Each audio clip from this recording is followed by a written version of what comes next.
Question হচ্ছে যে zero rated supply মানে এক্সপোর্ট সাপ্লাই বা deemed export supply. Zero rated সাপ্লাইতে আইটিসি অ্যাভেল করা যায়, এই কথাটার মানে কি? তো প্রথম হচ্ছে আইটিসি অ্যাভেল করা যায়, এই ব্যাপারটা কি অনির্বাণ?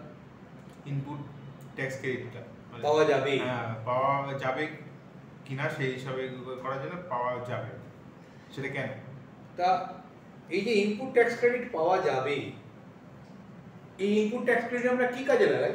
জিএসটি লায়াবিলিটি বার করার জন্য, জিএসটি লায়াবিলিটি পেমেন্ট করার জন্য, জিএসটি লায়াবিলিটি পেমেন্ট করার জন্য ইনপুট ট্যাক্সকে আমরা কাজে লাগাই। তা যখন আমি এক্সপোর্ট করছি বা ডিমড এক্সপোর্ট করছি তখন কি আমার জিএসটি লায়াবিলিটি আছে? আমি যখন এক্সপোর্ট করছি তখন কি আমার জিএসটি লায়াবিলিটি আছে? না না, তো কারণ আমি তো জিএসটি একটা ফেলছি না। তাহলে জিএসটি লায়াবিলিটি আমার নেই। না, তাহলে ইনপুট ট্যাক্স ক্রেডিটটা কি করে ব্যবহার করব? আমি ইনপুট ট্যাক্স ক্রেডিট কি কাজে লাগাই? আমি জিএসটি লায়াবিলিটি পেমেন্ট করতে কাজে লাগাই। তাহলে ইনপুট ট্যাক্স ক্রেডিটটা কি করে ব্যবহার করব? আমার লায়াবিলিটি তো নেই।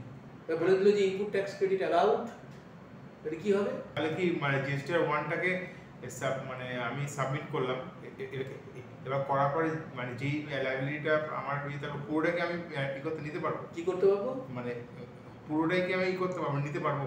কি নিতে পারবো মানে আমার তো কোনো লায়াবিলিটিই নেই, আমার লায়াবিলিটি জিরো, অথচ আমার ক্রেডিটে টাকা পড়ে আছে।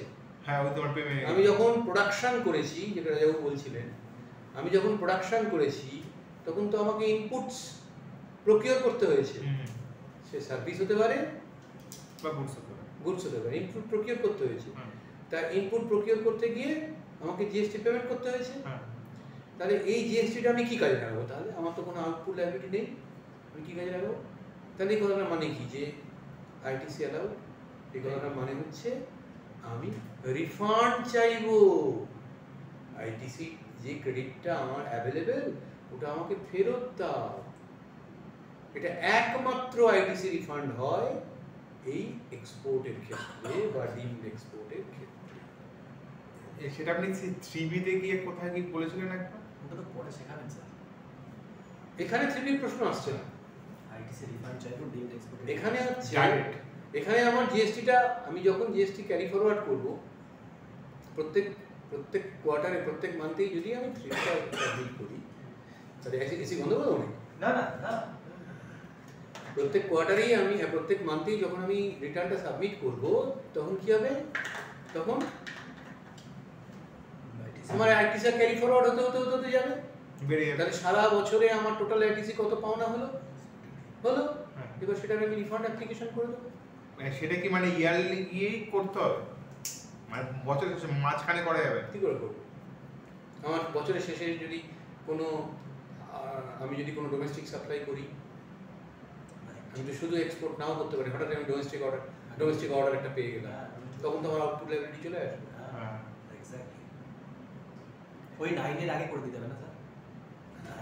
এবারে কি হলো না, এরকম সিচুয়েশন হতে পারে যখন আমি যে ইনপুটগুলো প্রকিওর করছি তাতে হাই রেট অফ ট্যাক্স, কিন্তু আমি যে আউটপুটটা সাপ্লাই করছি সেটা ট্যাক্সের রেটটা লো।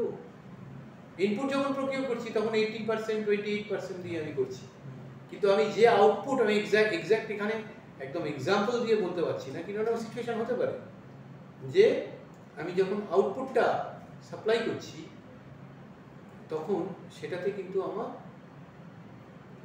ইনপুটটা ট্যাক্সটা হাই, ইনপুট রেটটা হাই, আমি 18%, 28% করছি, কিন্তু যখন আউটপুট করছি তখন ওই 12% সাপ্লাই করছি। তাহলে এই যে ডিফারেন্স, আমার যতই ওখানে প্রফিট অ্যাড হোক না কেন, হতেই পারে যে যেখানে 28% দিয়ে আমি ট্যাক্স কিনছি সেখানে আমার ট্যাক্স ক্রেডিট থেকে যাচ্ছে। হ্যাঁ, তাহলে ওই এক্সপোর্ট ওরিয়েন্টেড আন্ডারটেকিং বা এক্সপোর্ট ইউনিটগুলো তো রিফান্ড চাইছে, তাহলে এক্ষেত্রে কি আমি রিফান্ড চাইতে পারবো? এক্ষেত্রে যে আইটিসিটা আনইউজ থেকে গেল আমি কি রিফান্ড পাবো? কেউ পাবে না, একমাত্র এক্সপোর্টাররাই রিফান্ড পাবে। গভর্নমেন্ট এটা অ্যালাউ করেছে এক্সপোর্টকে ইম্প্যাটাস দেওয়ার জন্য, বুঝলেন?